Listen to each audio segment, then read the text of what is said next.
TIGC Centro 96.3. Póngala. Evita preocuparte por tu salud y la de tus seres queridos. Emergencias Médicas te brinda telemedicina, médico a domicilio, atención de emergencias, traslados a citas y mucho más.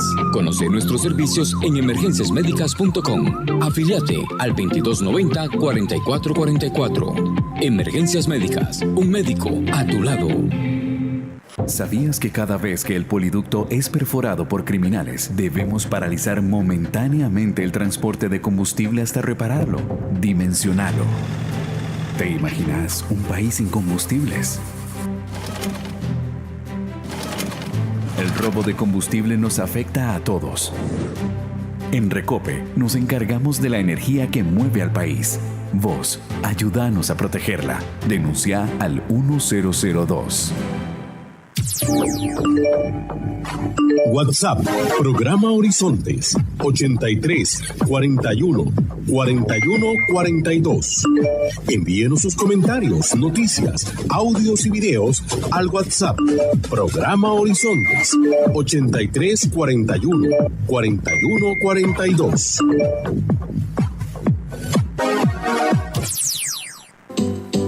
Somos Horizontes, tu voz, tu espacio. Y 9 años promoviendo cultura ciudadana con pasión. Aquí no te decimos cómo pensar ni cómo opinar. Horizontes.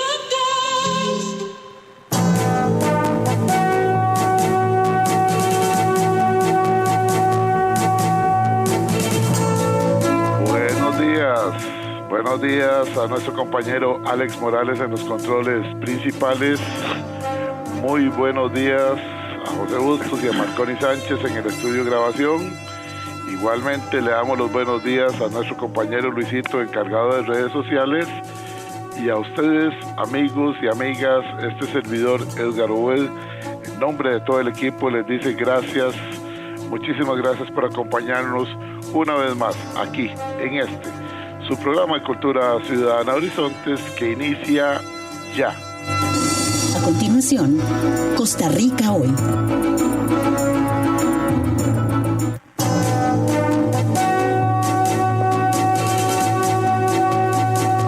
Gracias amigos, gracias amigas por acompañarnos en esta hora de Democracia Radial, como es Horizontes, su programa de Cultura Ciudadana. Un programa que nació hace más de 19 años, ya vamos rumbo a los 20 años, si Dios lo permite, y si ustedes nos siguen acompañando y respaldando, estaremos, en febrero próximo estaremos celebrando ya 20 años de transmisión ininterrumpida de este espacio de cultura ciudadana que nació y sigue por el mismo sendero y con el mismo eslogan, la misma frase. En Horizontes no le decimos cómo pensar, en Horizontes no le decimos cómo opinar, promovemos la participación ciudadana y punto. Hasta ahí llegamos nosotros.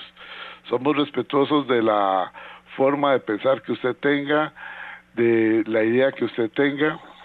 Nuestro compromiso sigue siendo el mismo, traer a personas informadas, personas estudiosas de diferentes corrientes ideológicas, para que escuchemos y nos formemos opinión y nos formemos criterio. Lo que no se vale es seguir siempre leyendo exactamente los mismos memes, escuchando las mismas perolatas y aplaudiendo sin analizar. Tengamos mucho cuidado, que no nos lleven de la mano hacia el barranco, tengamos mucho cuidado, su opinión vale, aquí nadie es sumiso, aquí nadie es canalla, aquí todos somos costarricenses de respeto.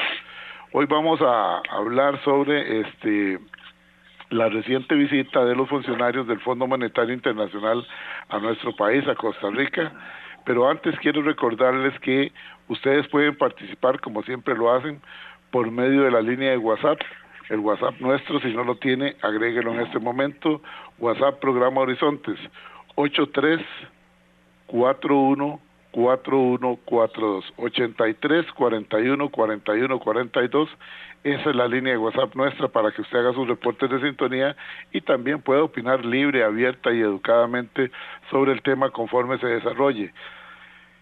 Les recuerdo que transmitimos en simultánea por 96.3 y en nuestra página de Facebook para Costa Rica y todo el mundo, desde luego. En Facebook nuestra dirección es facebook.com/programa radial Horizontes, facebook.com/ Programa Radial Horizontes. Esa es la dirección nuestra. Ingrese ahí, déle me gusta y una vez que le da me gusta, solamente le da clic a las letritas azules que le hemos dejado ahí al lado de la fotografía de nuestro invitado para que nos escuche de inmediato en su tablet, en su computadora o desde su teléfono celular en cualquier parte del mundo. Bien amigos, el tiempo apremia y el caballero que tenemos hoy siempre nos encanta, nos agrada escuchar sus cátedras de economía porque todos aprendemos. El máster Gerardo Corrales, economista, está con nosotros hoy, tal y como él nos lo ofreció la vez pasada, para presentarnos la segunda parte sobre la visita de funcionarios del FMI al país y la realidad económica nacional. Don Gerardo Corrales, bienvenido a Horizonte, su programa de Cultura Ciudadana. Nosotros muy agradecidos con usted por estar con nosotros, para acompañarnos y ayudarnos a entender la situación económica de nuestro país. No, don Edgar, a usted el agradecimiento, como siempre, es un placer compartir con sus seguidores y con su persona en tan importante programa, y más bien lo felicito por sus posiciones objetivas y valientes y educativas para todo el foro de sus seguidores. Gracias, don Gerardo, por sus palabras. Entrando en materia, hablábamos la vez pasada que la visita del Fondo Monetario Internacional, los que tenemos o poco pelo y muchas canas, o las dos cosas, recordamos que el Fondo Monetario Internacional era más contundente, más claro cuando visitaba el país. Esta última vez vinieron así como a dejar una carta de felicitación. No sabemos si es que hay mucho lobby, muchas muy buenas relaciones, pero realmente fue una carta así como diciendo, en Costa Rica es el país de las maravillas. Se les olvida a ellos, o no analizan, o no se comprometen a revisar otras cosas, como por ejemplo lo que es la inversión social, la inversión en infraestructura y otras cosas. Así es que la palabra es suya, don Gerardo, para poder entender esta situación, porque a mí personalmente, como ya tengo suficientes años, me llamó la atención la carta que dejaron los funcionarios del Fondo Monetario Internacional, que la considero así muy light, muy suavecita. Adelante, don Gerardo.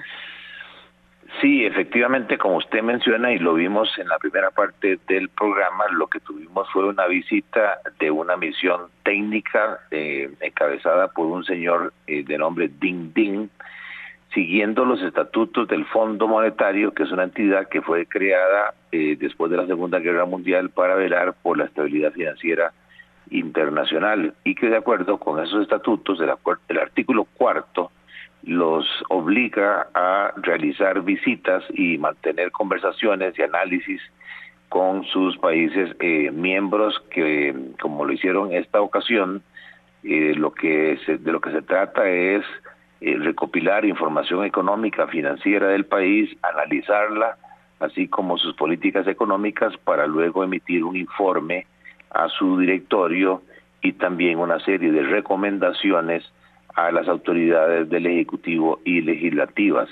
En la primera parte del programa que habíamos hecho, cubrimos los tópicos de crecimiento económico, la tasa de desempleo, el nivel de la deuda pública, la inflación y el tipo de cambio.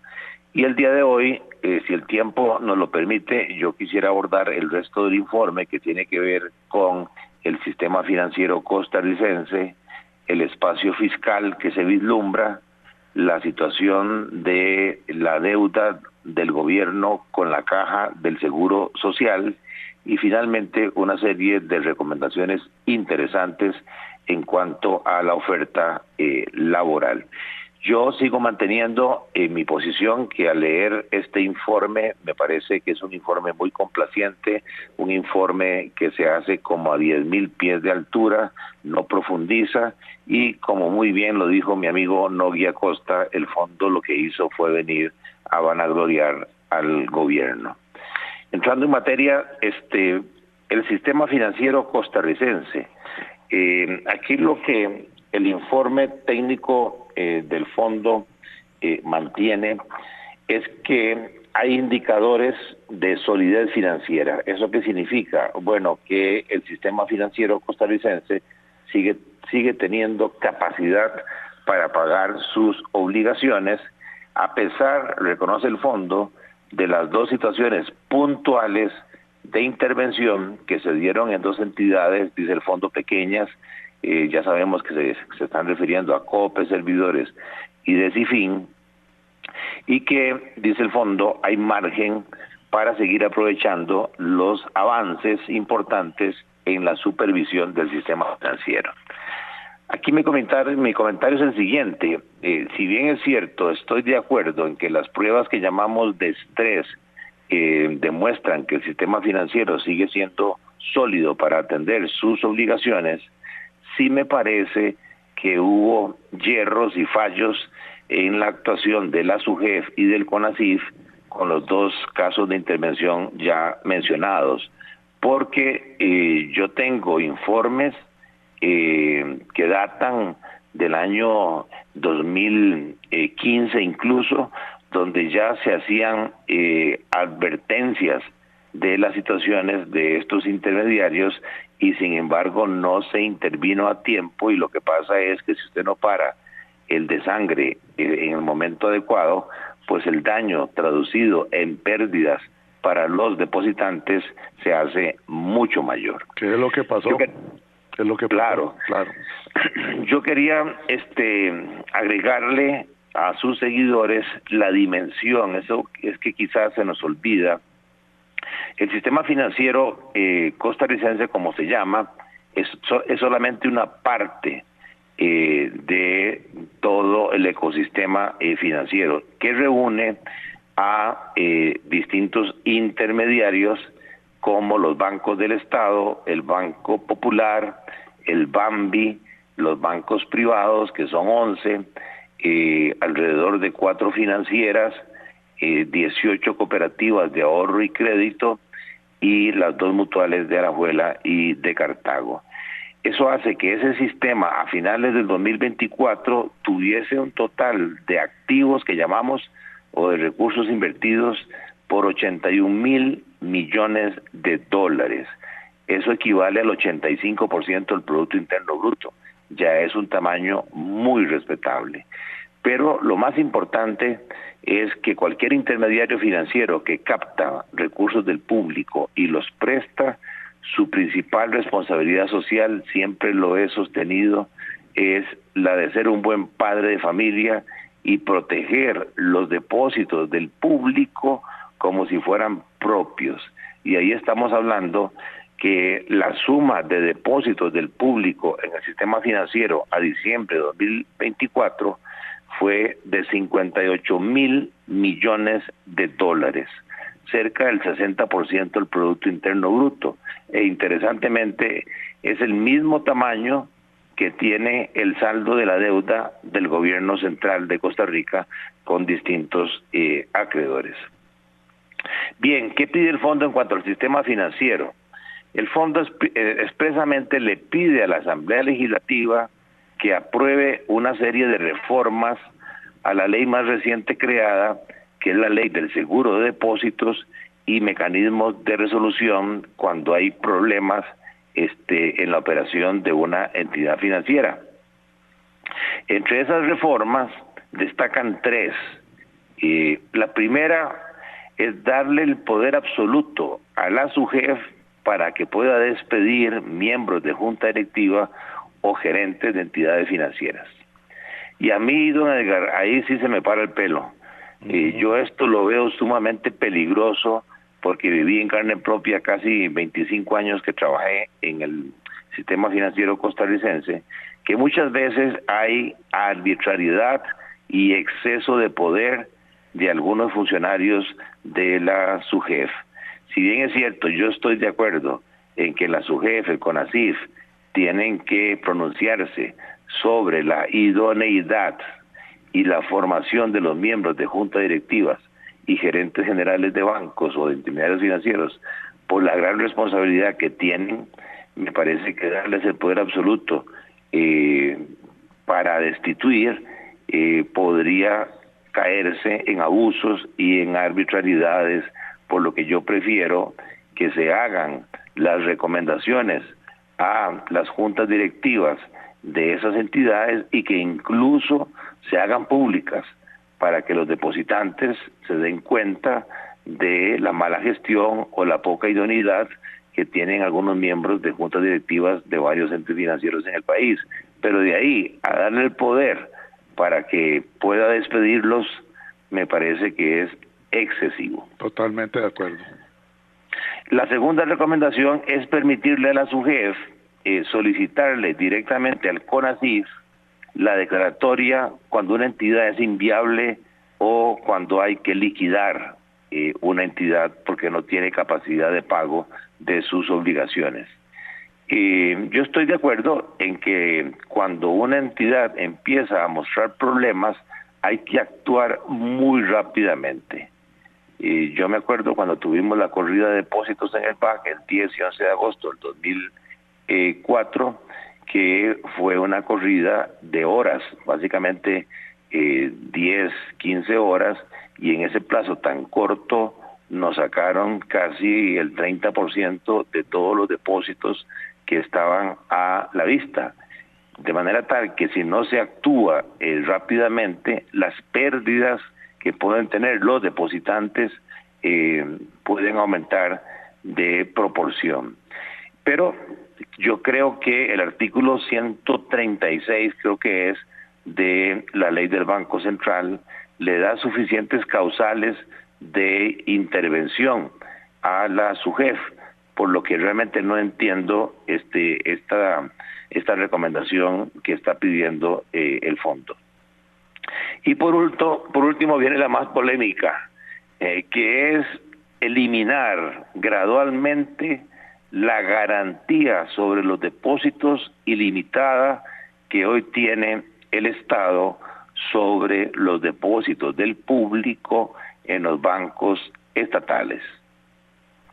Esto es quizás lo más polémico de las recomendaciones, pero personalmente yo sí estoy de acuerdo porque ya el país tiene un fondo de garantía de depósitos como se estila en todo el mundo, que es como una especie de seguro que cubre a los depositantes de hasta 6 millones de colones, que representa casi el 95% del total de depositantes del sistema.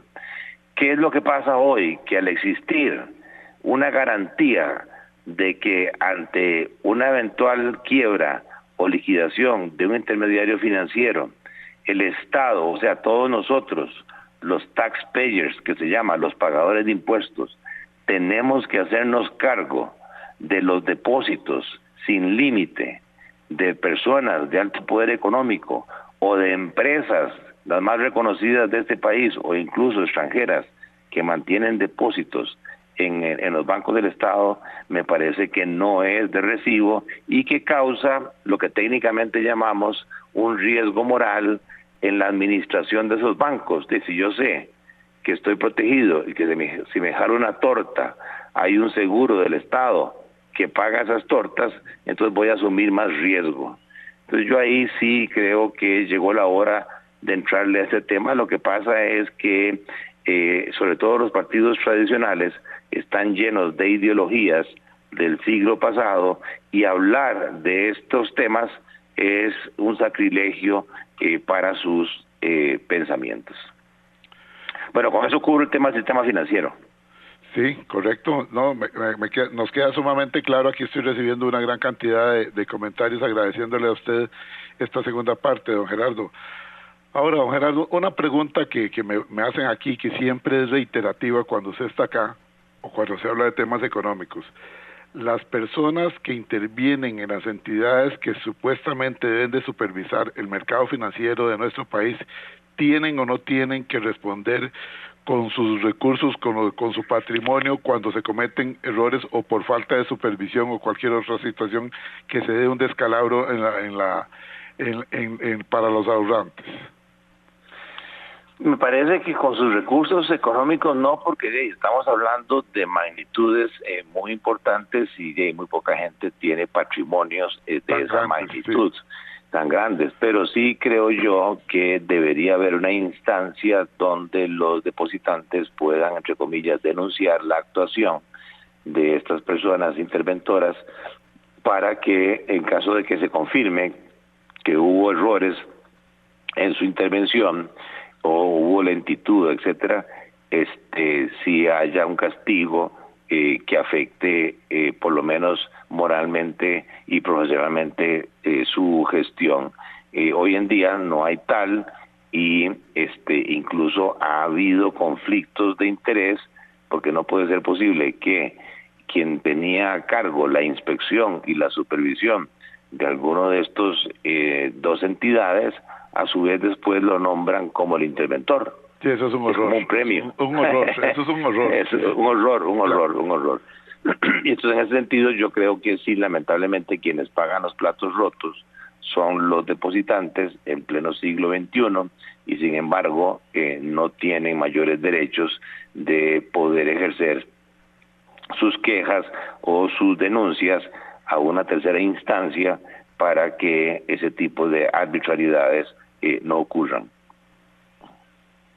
Hay un punto que menciona la carta aquí, que me lo está recordando un oyente, lo tenía, vea si está pendiente los oyentes.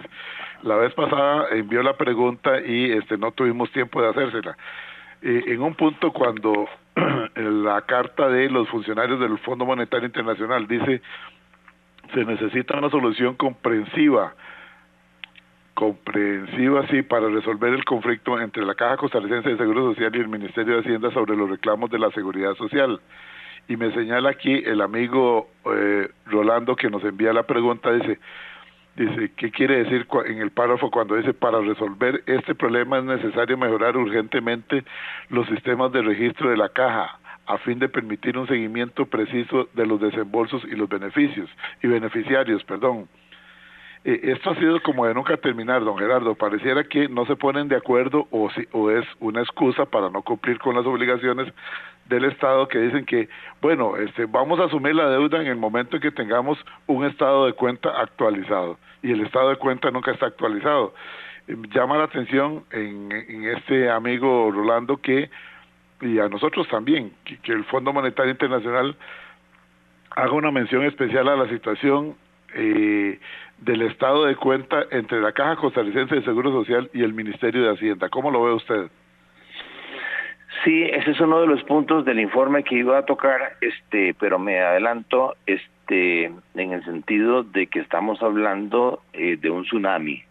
O sea, la magnitud de lo que el gobierno central le debe a la Caja Costarricense del Seguro Social, según la posición oficial de la Caja, supera los 8,000 millones de dólares. Si el gobierno reconociese hoy abiertamente esa deuda, que sabemos que existe, la relación de la deuda del gobierno al Producto Interno Bruto, de la que tanto se vanagloria que la han reducido, volvería a la situación de hace 3 años para atrás. O sea, pasaríamos del 59% al 68%.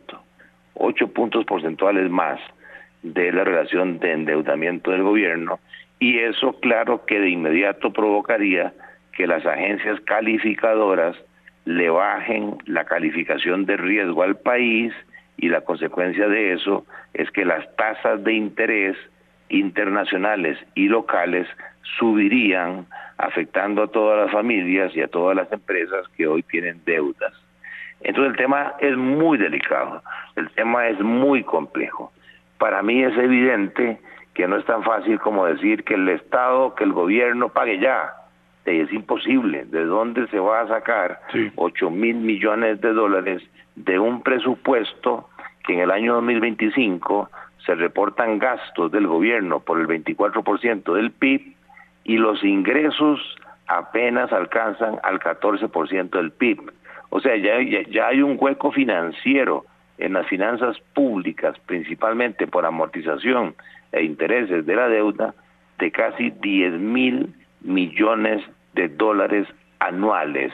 Por eso, ahora que pululan tantos candidatos a la presidencia de la República, una de las primeras preguntas que yo les haría: ¿cómo van a resolver ese problema serio de las finanzas públicas que se le ha venido tirando la pelota hacia adelante? Entonces, haciendo la observación que no es posible pagar eso de un solo golpe, por eso no hay que ser mucho más transparente con la opinión pública de parte del Ministerio de Hacienda y de la Caja, uno, como para que definitivamente ya se sienten y que aclaren todos los problemas de registro contable, que hay diferencias entre lo que el Ministerio de Hacienda considera que le debe a la Caja y lo que la Caja considera que el gobierno le debe. Tanto así que en su programa, cuando Nogui Acosta vino acá, él aseguró que como patrono el Estado está al día en el pago, en el pago de las cuotas de la Caja de sus trabajadores, y que esas deudas obedecen a otra serie de derogaciones, por ejemplo, la manutención de los reos, dijo Nogui, o que arbitrariamente y unilateralmente, según Nogui, la Caja hizo aumentos en el nivel de aportación del Estado sin tomar en cuenta su criterio. A mí me parece que la opinión pública debe entender de parte de Hacienda y de la Caja más claramente cuál es realmente el monto de la deuda, de dónde se origina esa deuda, y lo más importante es que haya un planteamiento concreto, o sea, buscar una refinanciación de esa deuda como la ofrece la Caja con sus afiliados a un larguísimo plazo, porque no hay flujo de caja.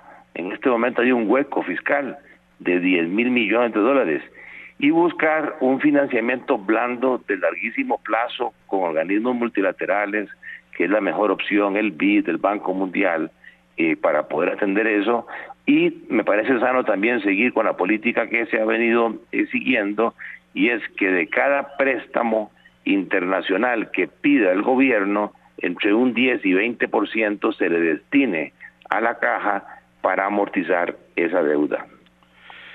Sí, es que definitivamente llegó la hora en que como país tenemos que asumir esa deuda, y tenemos que, como bien dice usted, don Gerardo, no necesariamente, porque es materialmente imposible que en el plazo de cualquier administración en 4 años se pueda pagar eso, pero sí establecer los mecanismos para que de una vez por todas se cumpla, y no seguirnos desgastando en que hay un desorden contable, que no existe la contabilidad, que no existe esto, cuando todos sabemos que sí existe.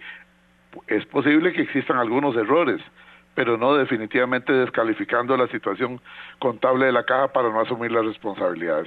Continúe, don Gerardo, porque yo sé que usted tiene bien preparada la exposición que nos está haciendo. Sí, nada más para terminar con este importante punto, yo le daría tal prioridad a este tema de parte del presidente de la República, que lo obvia cada vez que se le menciona, y de la presidenta de la Caja, que nombraría una comisión bipartita, gobierno, Caja del Seguro Social, con un tiempo limitado, para que nos expliquen exactamente la magnitud del problema, a qué obedece y las propuestas de solución. Bien, el otro tema que menciona el Fondo Monetario es que, si bien es cierto, la deuda del gobierno en términos porcentuales bajó del 68% respecto al PIB a lo que tenemos hoy en el 2024, menos del 60%, 59.8%, dice el fondo, la tarea de reconstruir ese espacio fiscal para tener finanzas públicas sanas no ha concluido.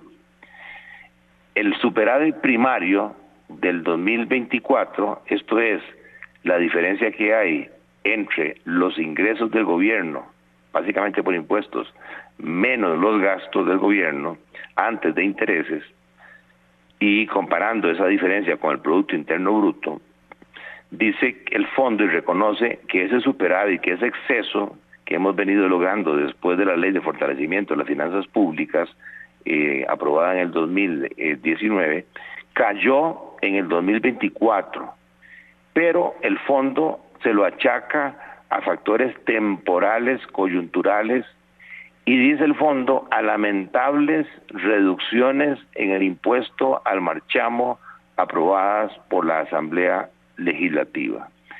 Y termina diciendo el fondo que para el año 2025 esperan un aumento en ese superávit primario, que hoy está en 1.1% del PIB al 1.5% del PIB. Yo le soy muy sincero, don Edgar, cuando yo veo las finanzas públicas recién publicadas el viernes, con corte a febrero, lo que yo veo es un deterioro en las finanzas públicas. Este gobierno recibió las finanzas públicas al inicio de su gestión, en mayo del 2022, un superávit primario heredado de la administración pasada y aprobada en la Asamblea Legislativa, la Ley de Fortalecimiento, equivalente al 2.1% del PIB. Y ya hoy lo llevan reduciéndolo al 1.1%. Hijo de Dios. En vez de hacerlo crecer, claro, porque los ingresos del gobierno están creciendo prácticamente cero y los gastos antes de intereses crecen al 10%. O sea, es imposible financieramente hablando en una empresa, en una familia, en un gobierno, que uno pueda mantener finanzas públicas sanas con ese comportamiento de los gastos y de los ingresos. Y ahora estiman que en el 2025 el Ministerio de Hacienda, Banco Central y el Fondo, que ese superávit va a subir del 1.1 al 1.5, pero no dicen cómo. La única forma de subir ese exceso, ese superávit, o es creando nuevos impuestos o aumentando los impuestos existentes o reduciendo los gastos antes de intereses, especialmente salarios, transferencias, compras de bienes y servicios, cosa que yo realmente no veo cómo.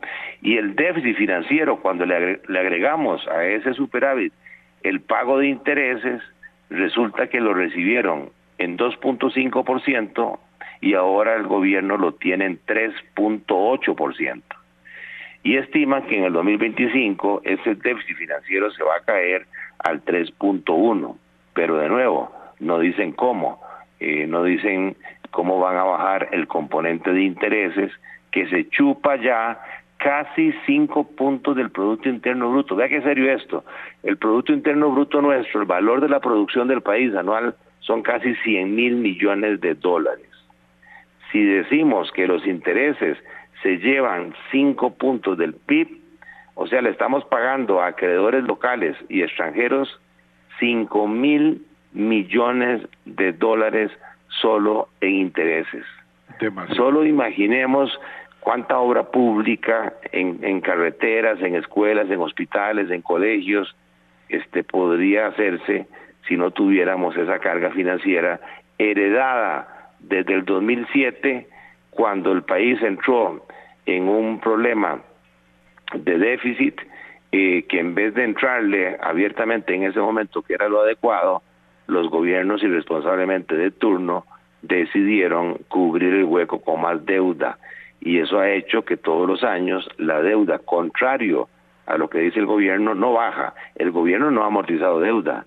Lo que ha bajado es la relación de deuda al PIB, como dijimos en la primera parte de su programa, porque el 40% de la deuda está en dólares.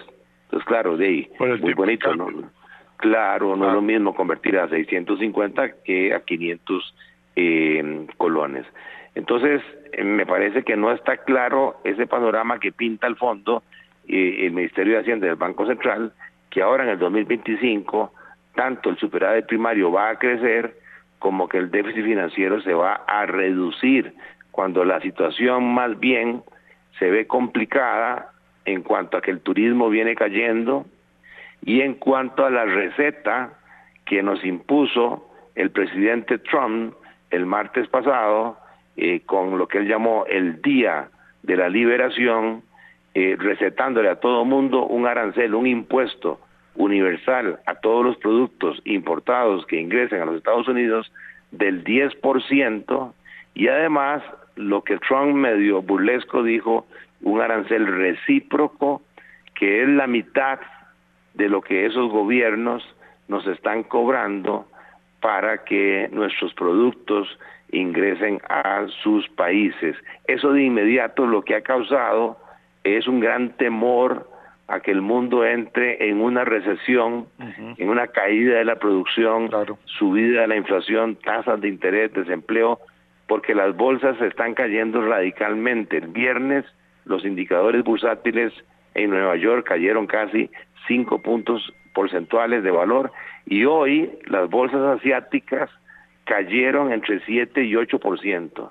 Hay mucho miedo y eso está debilitando el dólar, lo cual todo junto hace que el gran perdedor es el consumidor de Estados Unidos, que va a tener menor poder de compra, y eso va a afectar, aunque el presidente Chávez lo niegue, las exportaciones nuestras de banano, café, piña, tubérculos, dispositivos médicos, y también va a afectar la llegada de turistas de Estados Unidos, que representan casi el 50% del ingreso de turistas. Que en el caso de la llegada de turistas, quisiera recalcar algo que usted mencionó en la primera entrega, y es que el gobierno insiste un día sí y otro también en que la falta de llegada de turistas se debe a que las líneas aéreas han restringido la cantidad de asientos.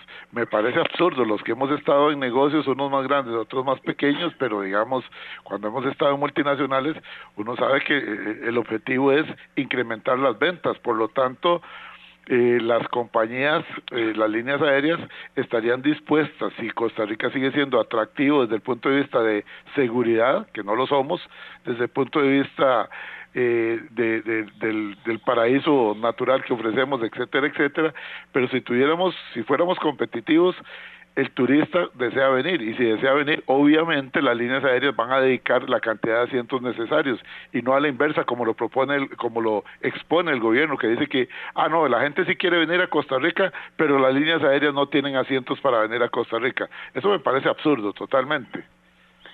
No hay que ser economista para llegar a la conclusión tan exacta que usted está haciendo. Para mí fue cantinflesco escuchar al ministro de Turismo justificar la caída de la llegada de turistas tirándole el muerto a las líneas aéreas, siendo incluso que él trabajó ahí.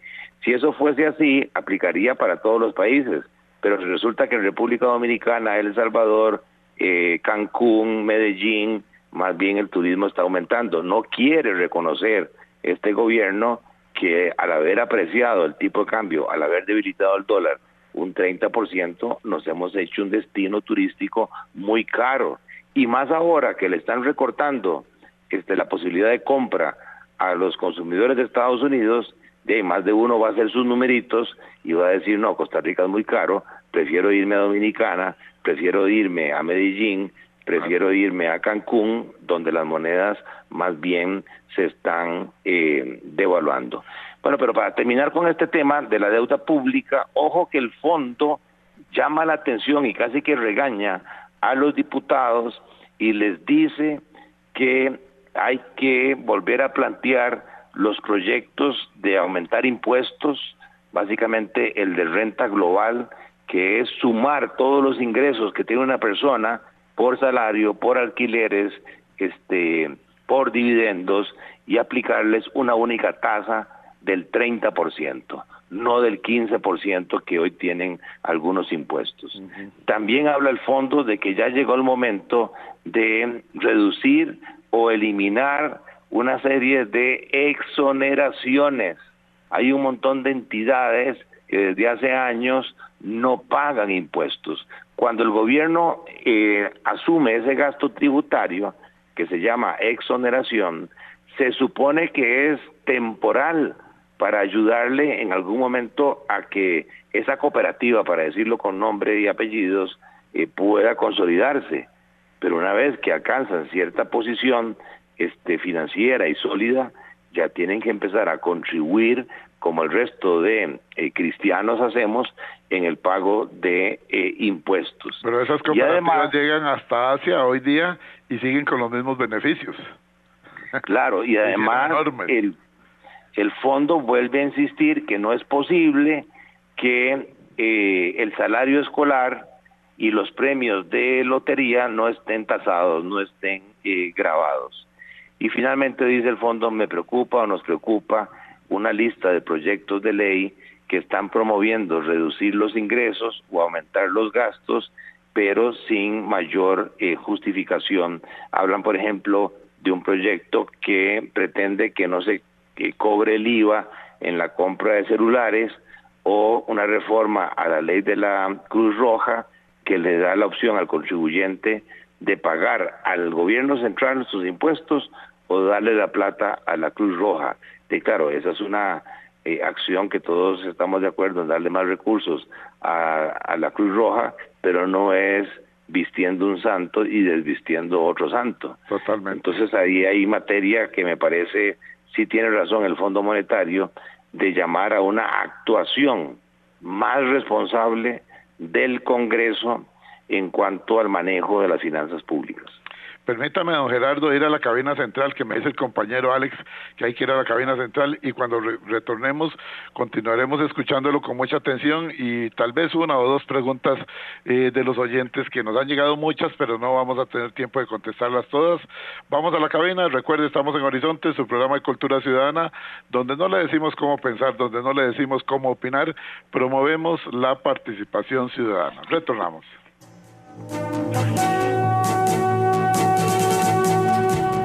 Y a esta hora, actuamos o hablamos con Carlos Monge. Si desde un autobús lleno de malcriados les gritan groserías y vulgaridades a las personas en las aceras, ¿usted diría que es culpa del autobús? No creo. Sencillamente el bus es un medio utilizado por antisociales que desean lucirse. Bueno, así pienso de las redes sociales, que son un excelente medio de comunicación, que por ejemplo en noticias se adelantan a los noticieros formales.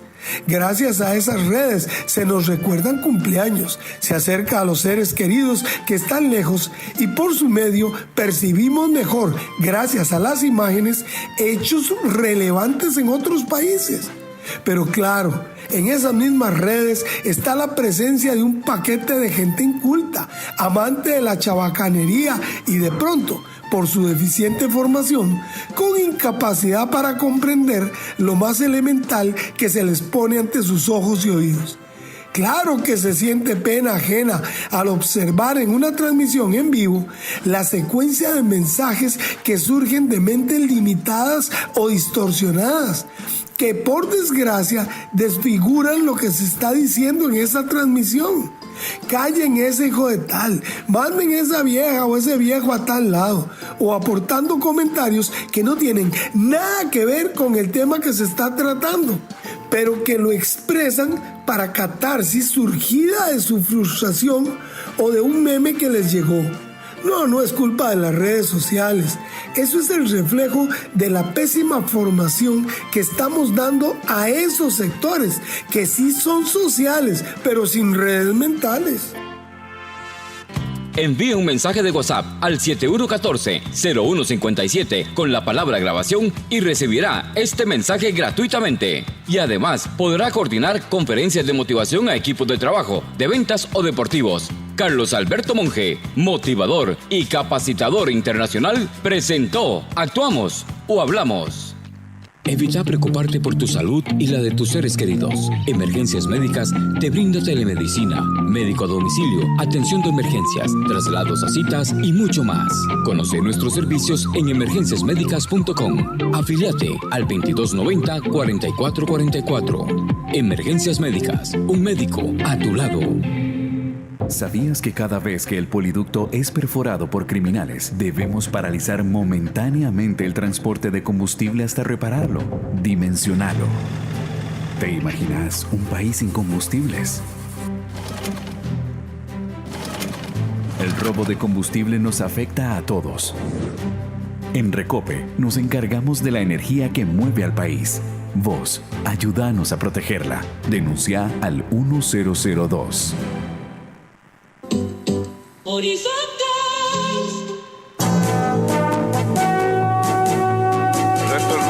Retornamos, estamos de regreso. Hoy tenemos el gusto y el privilegio de compartir con nuestro invitado, el máster Gerardo Corrales, economista.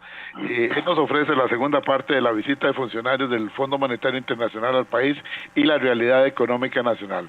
Don Gerardo, si me permite, quiero leer una pregunta por acá de una señora Annie Richmond que dice: buenos días. Voy a tratar de resumirla porque es un poco extensa, pero la preocupación de ella es la siguiente, que si en algún momento el Fondo Monetario Internacional ha hecho un planteamiento en uno o en otro sentido en cuanto a las zonas francas, que se ha sugerido cargarlas con alguna tasa impositiva, es decir, con algún tipo de impuesto, o si por el contrario más bien ha dicho que hay que hacerlas crecer.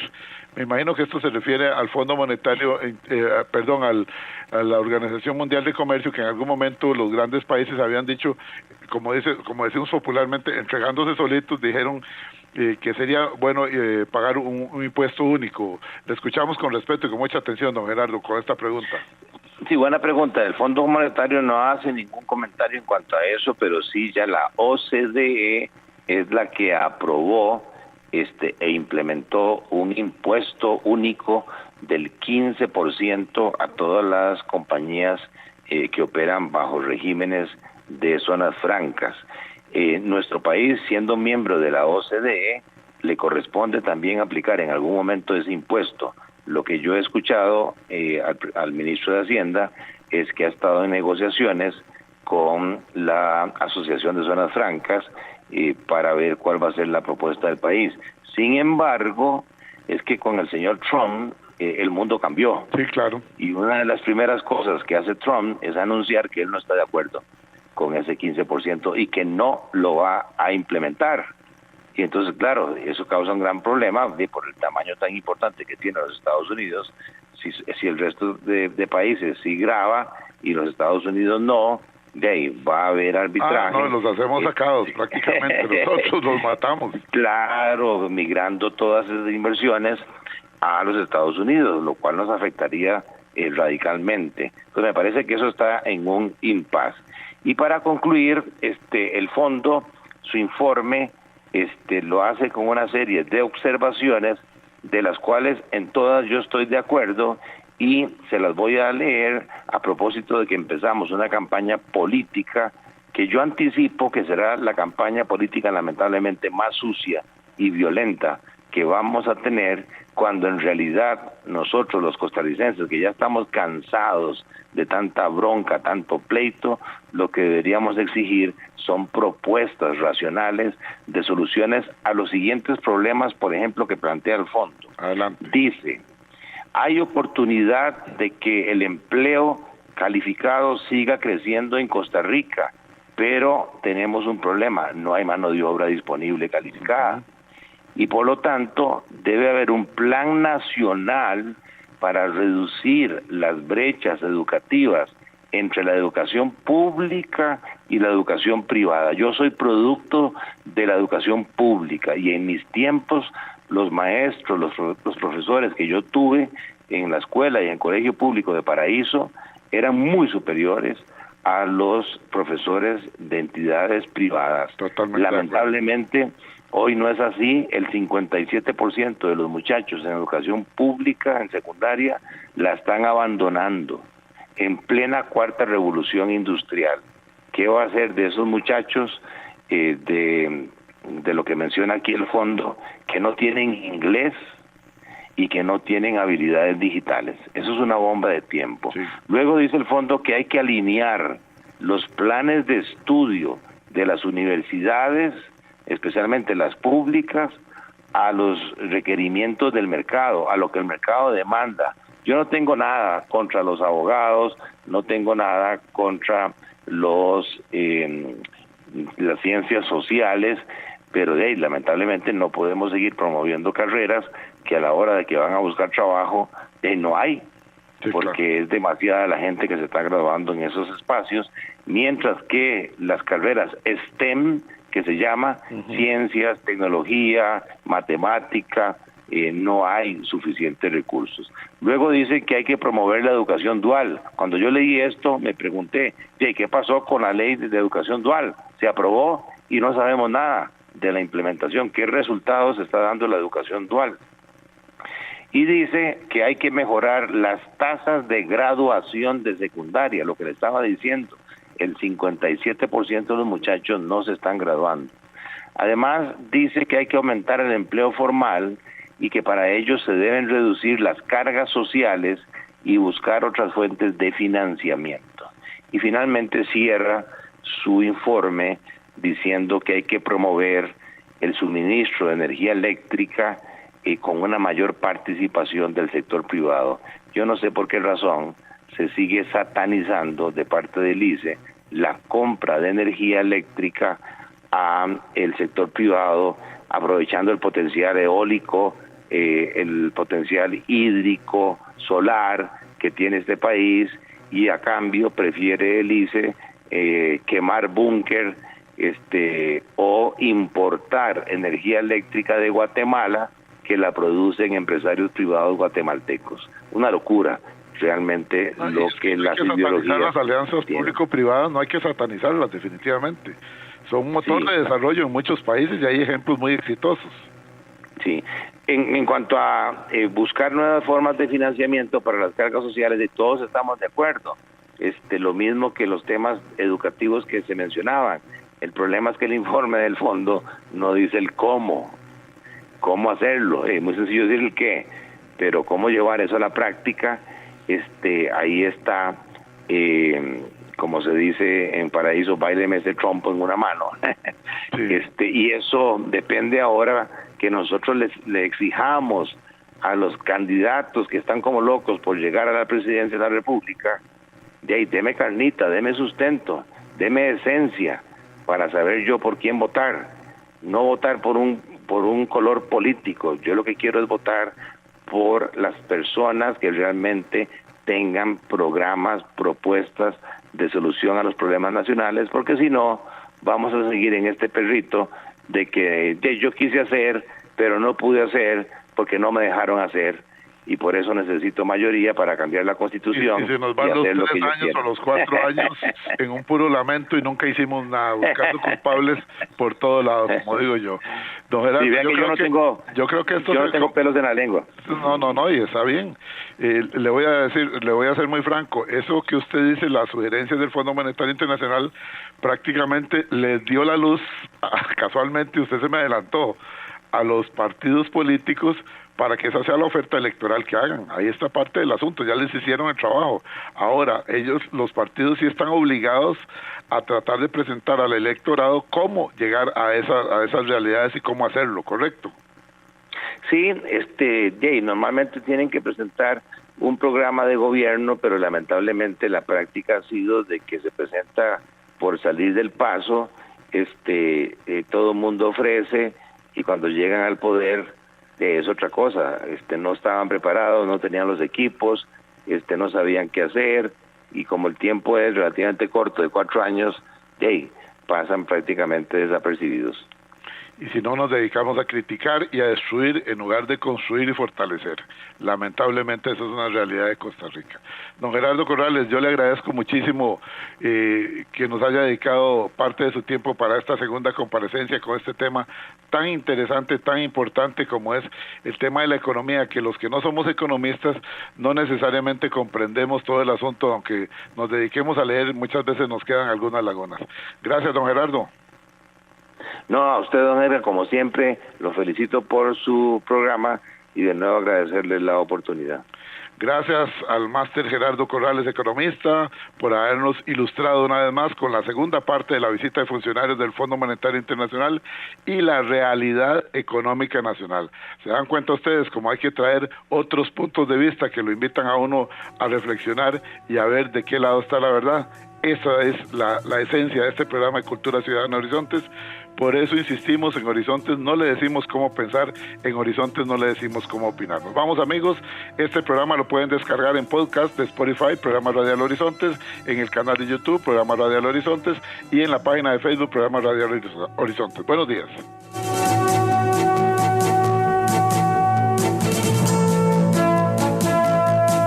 Evita preocuparte por tu salud y la de tus seres queridos. Emergencias Médicas te brinda telemedicina, médico a domicilio, atención de emergencias, traslados a citas y mucho más. Conoce nuestros servicios en emergenciasmedicas.com. Afíliate al 2290-4444. Emergencias Médicas, un médico a tu lado. Recuerde, todos los martes, aquí en Horizontes, su programa de cultura ciudadana, a las 7:20 de la mañana, el programa La Voz Médica. Todos somos Unión Médica. Unión Médica Nacional. Somos el sindicato de los médicos y cirujanos de Costa Rica. Unión Médica es orgullo nacional. Somos Horizontes. Horizontes, tu voz, tu espacio. Y 9 años promoviendo cultura ciudadana con pasión. Aquí no te decimos cómo pensar ni cómo opinar. Tu libertad es nuestra razón de ser. Somos Horizontes, tu voz, tu espacio. Horizontes. TIGC Centro 96.3. Póngala.